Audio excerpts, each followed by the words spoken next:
Saudaraku, manusia ini terbagi menjadi tiga, sebagaimana masyarakat manusia juga terbagi menjadi tiga.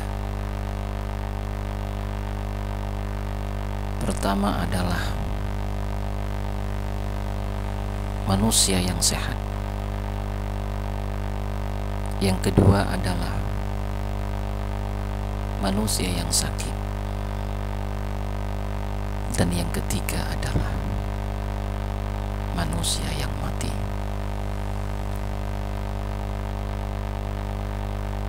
Hal ini bisa dicerna dari firman Allah Subhanahu wa taala dalam Al-Qur'an. A'udzu billahi minasyaitonir rajim. Innallaha astara 'alal mu'minina anfusahum wa amwalahum bi anna lahumul jannah. Allah Subhanahu wa taala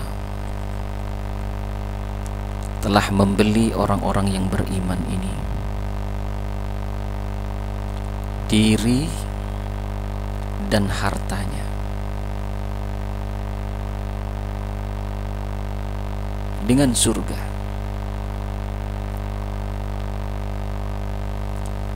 Diri dan harta yang Allah berikan kepada manusia ini, Allah telah membelinya kepada orang-orang yang beriman dengan surga.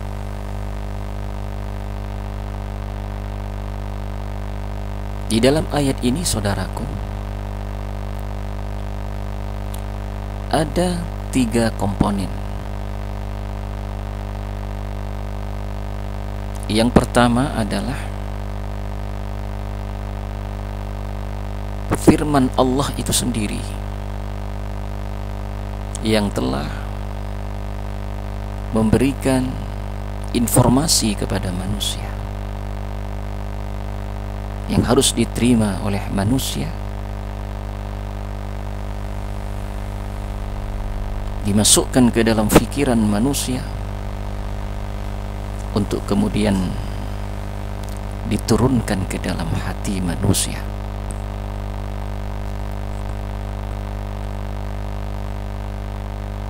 Yang kedua,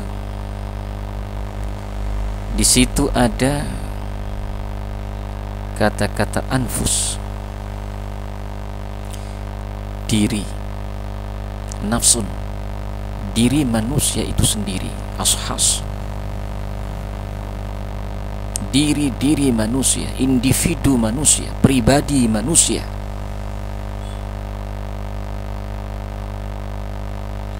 Yang ketiga, di situ ada kata amwal, harta. Pertama adalah wahyu itu sendiri yang memberikan informasi kepada manusia bahwa dirinya Allah telah membelinya dengan surga.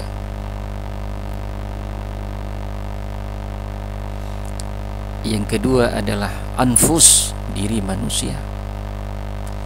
Yang ketiga adalah amwal, harta manusia. Untuk orang-orang yang beriman, Allah Subhanahu wa ta'ala telah berfirman, dan firman-Nya ini harus dipahami sedemikian rupa oleh orang yang beriman itu sendiri, bahwa Ia telah membelinya, telah membeli orang beriman tadi dengan surga Allah Subhanahu wa ta'ala. Lalu bagaimana, saudaraku?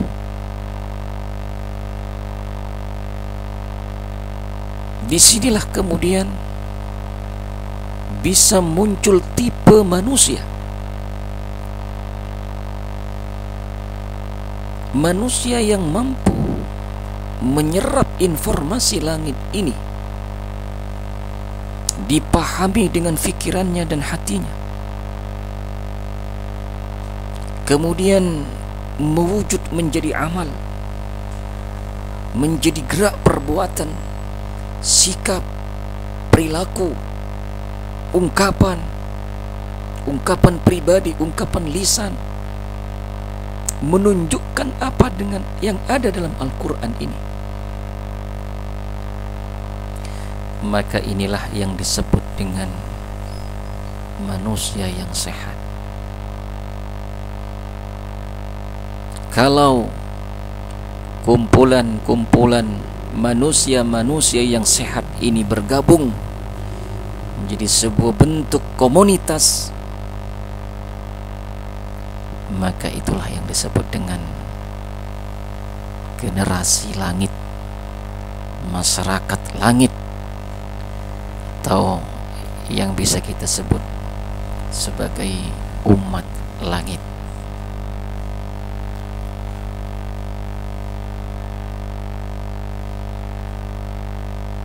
Bagaimana umat langit ini, saudaraku? Umat langit ini adalah wahyu Allah, informasi Allah yang datang dari langit, menjadi pusat, menjadi poros, menjadi sentral dari segenap aktivitas diri dan aktivitas harta yang dimilikinya. Diri dan hartanya tunduk kepada apa yang diinformasikan Allah dari langit. Informasi dari langit ini tidak sekedar informasi yang masih ada pada kertas-kertas, tapi informasi langit ini telah difahami sedemikian rupa dalam fikirannya, sehingga dipahami dengan hatinya, dan telah menjadi cara berpikir, konsep berpikir, telah menjadi mindset berpikirnya seorang mukmin tadi, sehingga berpikirnya adalah Al-Quran. Maka diri dan hartanya diikutkan kepada pemikiran, yaitu yang berupa Al-Quran yang datang dari langit tadi. Maka manusia yang seperti ini, saudara-saudaraku, adalah manusia yang sehat. Lihatlah para sahabat, mereka adalah manusia-manusia yang sehat. Allah ridho kepada mereka. Masyarakat mereka adalah masyarakat langit karena mereka tunduk kepada informasi langit. Generasi mereka adalah generasi langit karena mereka tunduk kepada langit. Harta dan diri mereka ditundukkan, dimakmumkan kepada informasi langit yang telah diserap dalam pemikirannya. Maka harta dan dirinya dipergunakan semata-mata apa yang diinginkan oleh Allah Subhanahu wa Ta'ala yang telah menginformasikannya di dalam Al-Quranul Karim. Saudaraku, betapa indah lihat kehidupan para sahabat. Mereka pergunakan harta dan dirinya untuk Allah. Mereka pergunakan harta dan dirinya untuk agama Allah. Mereka harus keluar dari kampung halamannya jauh, li'i'la'i kalimatillah, untuk menegakkan, meninggikan kalimat Allah Subhanahu wa Ta'ala di muka bumi ini. Apapun yang diminta oleh Allah dari diri dan hartanya, ia berikan. Kenapa? Karena ia telah tunduk kepada informasi langit yang telah ada dalam fikirannya. Maka manusia-manusia, para sahabat ini jamaah sekalian, adalah manusia yang oleh Allah Subhanahu wa Ta'ala telah dijaga kehidupannya, dijaga negaranya, dijaga ekonominya, dijaga oleh Allah berbagai macam kebutuhan keperluannya di dunia, lebih-lebih janji Allah yang akan diberikan kepada mereka nanti di akhirat. Saudaraku, datanglah kemudian generasi berikutnya, satu generasi yang menjadikan diri sebagai pusat daripada kehidupannya. Pemikiran yang tadinya ada Al-Quran beserta harta yang dimiliki tunduk kepada individu, tunduk kepada keinginan-keinginan individu, tunduk kepada keinginan-keinginan kelompok, tunduk kepada keinginan-keinginan partai-partai tertentu. Akhirnya pikiran, pemikiran dipergunakan untuk sebanyak-banyaknya, untuk seluas-luasnya kepentingan individu, kepentingan kelompok, kepentingan partai. Harta dan pemikirannya dikerahkan semuanya untuk kesenangan pribadi, untuk kemuliaan pribadi, untuk gengsi pribadi.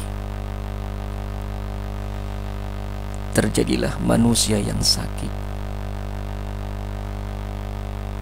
Mereka bekerja kalau pekerjaan itu menguntungkan dirinya. Dia pergunakan pikiran dan hartanya untuk kepentingan dirinya.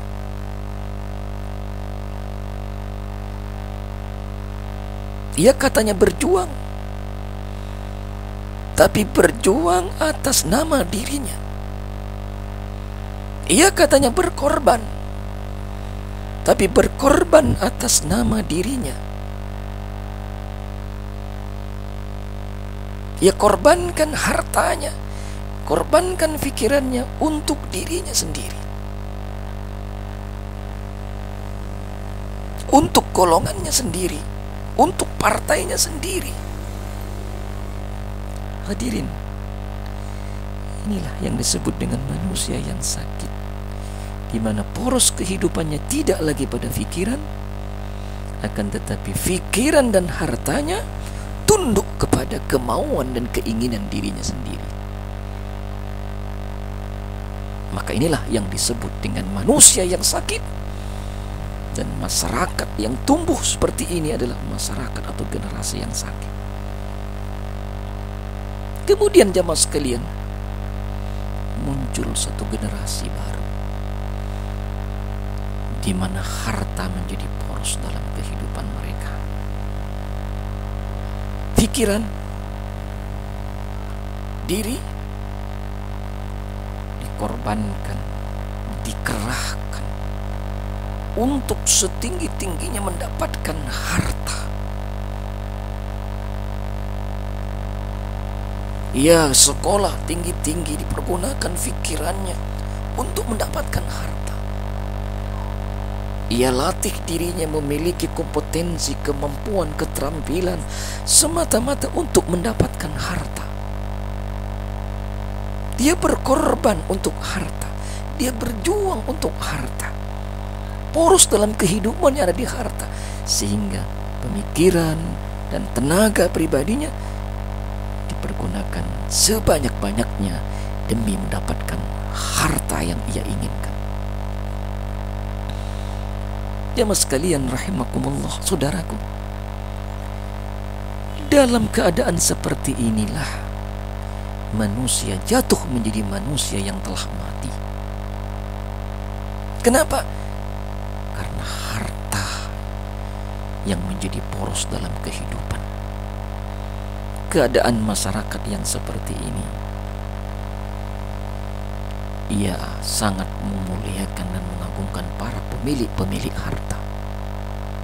Orang-orang kaya dimuliakan, para konglomerat dielu-elukan. Yang ramai pada masyarakat seperti ini adalah bisnis hiburan.